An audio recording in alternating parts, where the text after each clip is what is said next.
being pulled down.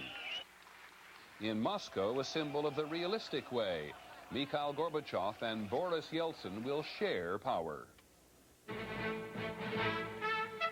From ABC, this is World News Tonight with Peter Jennings. Good evening. In the Soviet Union, millions of people have just lived through the week that was. When the hard-line leaders of the Communist Party failed to overthrow Mikhail Gorbachev, they may well have signed the death warrant for the Communist Party itself. 74 years after the Russian Revolution, the Russian President, Boris Yeltsin, has told the party its activities must be suspended in the Russian Republic. In Moscow, it becomes perfectly clear that at least for now there's been an historic realignment of power. Boris Yeltsin and Mikhail Gorbachev will share it. And they agree today on the men who they think are politically qualified to run the army and the KGB. We begin with our Moscow bureau chief, Jim Laurie. When Mikhail Gorbachev visited Boris Yeltsin's Russian parliament, he got a round of applause at first, but then a lot of heckling, interruption, and embarrassment. At one point, as Gorbachev was telling the parliament how he would restructure the government, he was suddenly asked to read aloud the minutes of a meeting of his cabinet last Monday during the height of the coup. "I haven't seen it yet," Gorbachev cautioned. "Go on, read it now," Yeltsin insisted. And as a clearly uncomfortable Gorbachev read, he learned that only one of the men in the cabinet he had appointed, UN Ambassador Yuri Vorontsov, spoke out against the coup. When Gorbachev announced permanent replacements for the coup leaders, it was clear they were Yeltsin's choices. In fact, Yeltsin had already announced them directly to the people at Dzerzhinsky Square, where the statue of the one-time secret police chief had been torn down yesterday. There were other signs that Yeltsin was flexing his political muscle. He shut down, at least for now, the party newspaper Pravda and fired the head of state radio and television. Just the beginning of a government shakeup, which Yeltsin and Gorbachev say they'll work out together. In effect, if not in name, a new coalition government. But they clashed today over the Communist Party. With Gorbachev looking on helplessly and the parliament applauding, Yeltsin signed a decree suspending all Communist Party activity in Russia. Gorbachev tried to argue, calling the moves against the party a mistake, because not all communists were involved in the coup plot. He said the party had as much right to exist as any other. In the end, he had no choice but to give in. In the wake of the coup, Gorbachev today admitted the need for a complete restructuring of politics here. And the new emphasis is on the power of the republics, the dismantling of the Communist Party, and the influence of Boris Yeltsin. Peter? Jim, it's a big country and a complicated one, but seen from Moscow, does the party look like it's on the run tonight? I think that's a fair statement, Peter. The party is moving to be dismantling at a pace that we did not imagine a few months ago. We knew the party was weakening, but everything seems to be accelerating in the last day or so. Okay, Jim Laurie in Moscow, thanks very much. Speed notwithstanding, the actual dismantling of the Communist Party may prove to be difficult. The party may be widely hated in the big cities and certainly in the independence-minded republic, but it still has considerable power at the grassroots level, if only because it controls so many of the basic institutions. All the same, as ABC's Jim Hickey now reports, the party is certainly under siege. A crowd of several thousand people marched to Communist Party headquarters in Moscow today, wondering if it really would be shut down. Moscow city officials had the proof. There was a note from Boris Yeltsin's chief aide saying activities of the Central Committee should be suspended. Scrawled across the corner, the simple words, "I agree," signed M. Gorbachev. In case there was any doubt, this sign announced the building is sealed. Soviet police blocked the main entrance, but demonstrators wanted to make sure. They intercepted party workers trying to sneak away, the protesters claimed, with important documents. The people believe they have communism on the run. I think today is the end of the communists. It's quite time for communism to die in Russia and in Soviet Union too. There were sentiments like that all over the country today. While demonstrators in Moldavia pulled down a statue of Lenin, officials in other republics either quit the party or banned its involvement in government. These swift and sweeping developments have left party members in a daze. Deputy editor of the official party paper Pravda, shut down by Yeltsin's decree, says he will fight the suspension. Gennady Seleznev angrily denies that his paper was involved in the coup. Down in the printing room, the presses are nearly silent tonight. For supervisor Ludmila Murayova, the events of the past week have been shattering. She's been a loyal party member for 33 years. I've given my life to this newspaper, she says. Now there is nothing I can do to save it. Tonight, the pro-democracy forces here have no interest in saving Pravda, nor, for that matter, in saving the Communist Party itself. Jim Hickey, ABC News, Moscow. As part of the shake-up today, Mr. Gorbachev has replaced 3 acting cabinet ministers he had appointed only yesterday.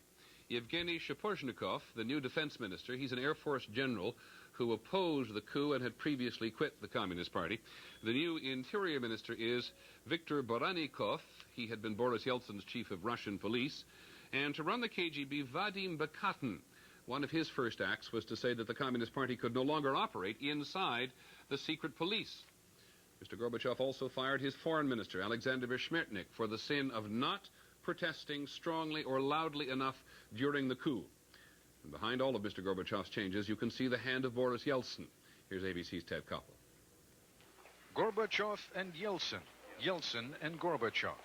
As you've seen, it was difficult at times today to tell who should get top billing, which man is currently in charge. These are times, Gorbachev told me, for urgent measures on all fronts. But there was hardly anyone left from Gorbachev's old team to help him implement those measures.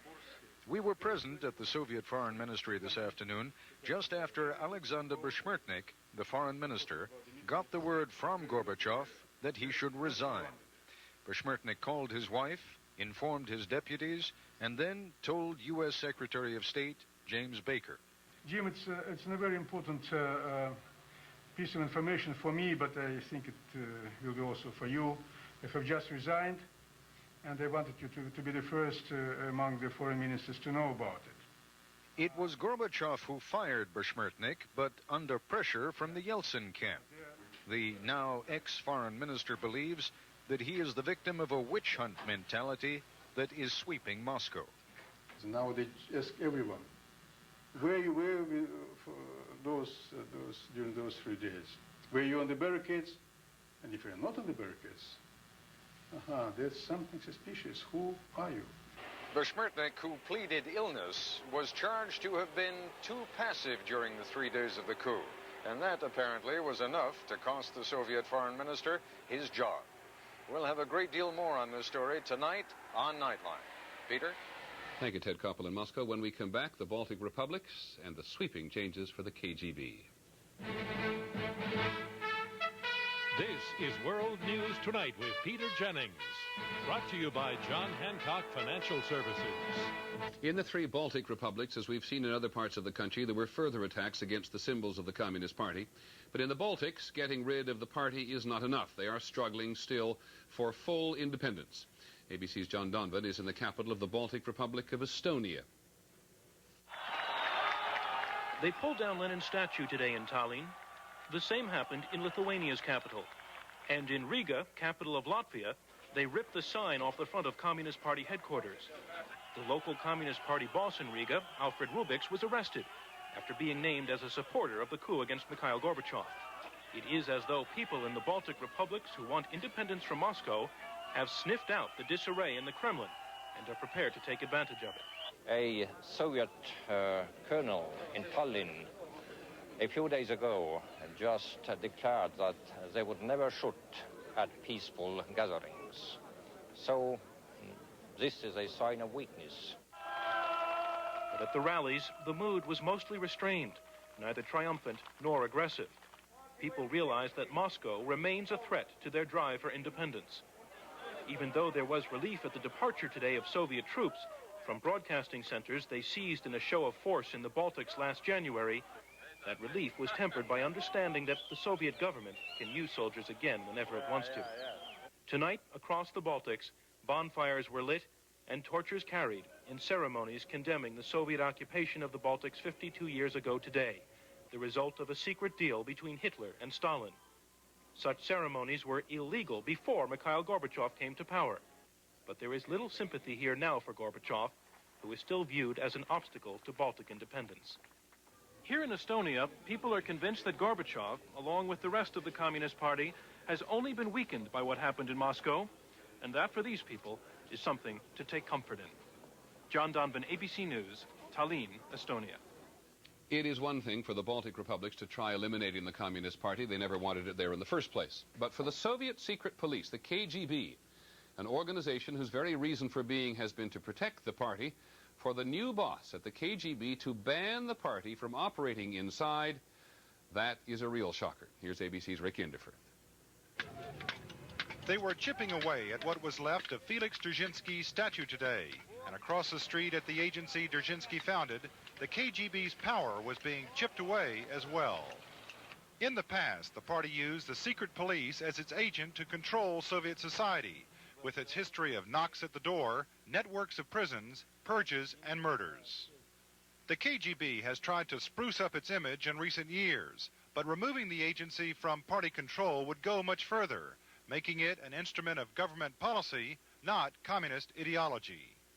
Well, I think what is happening to the KGB is that the supervisory function, the repressive function, the reason why everybody hated the KGB, this is being dismantled.